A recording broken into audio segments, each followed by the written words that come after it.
Soho Daeng Runa, warga Kecamatan Gantarang, Kabupaten Bulukumba, Sulawesi Selatan, menderita lumpuh akibat stroke sejak sebulan lalu.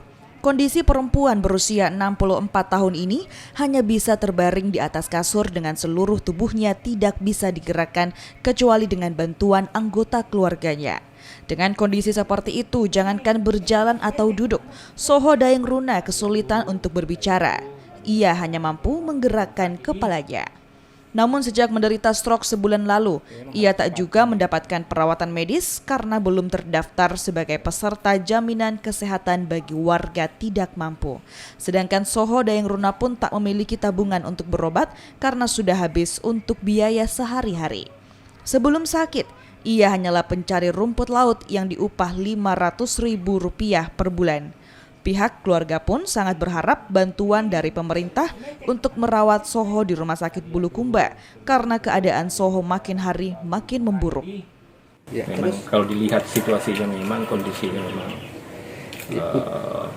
harus cepat penanganannya ini. Karena pasti kalau lambat ya pasti akan terjadi hal-hal yang mungkin tidak diinginkan. Jadi tentunya harapan kita semua supaya ini cepat tertangani.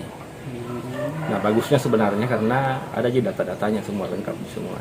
Jadi cuma karena BPJS yang tidak ada, makanya saya tadi sempat telepon Ibu Lurah supaya cepat difasilitasi bagaimana supaya ini bisa diproses cepat supaya bisa langsung ke rumah sakit. Alhamdulillah harapan kami supaya secepatnya ini dari dinas sosial untuk turun men-tracking ini apa langkah-langkah selanjutnya supaya ini bisa cepat ditangani masuk di rumah. Salah seorang anggota DPRD yang menjenguk menyebutkan telah menghubungi dinas terkait untuk menyegerakan bantuan agar Soho bisa segera mendapatkan perawatan medis. Afrian Salahia, Kompas TV.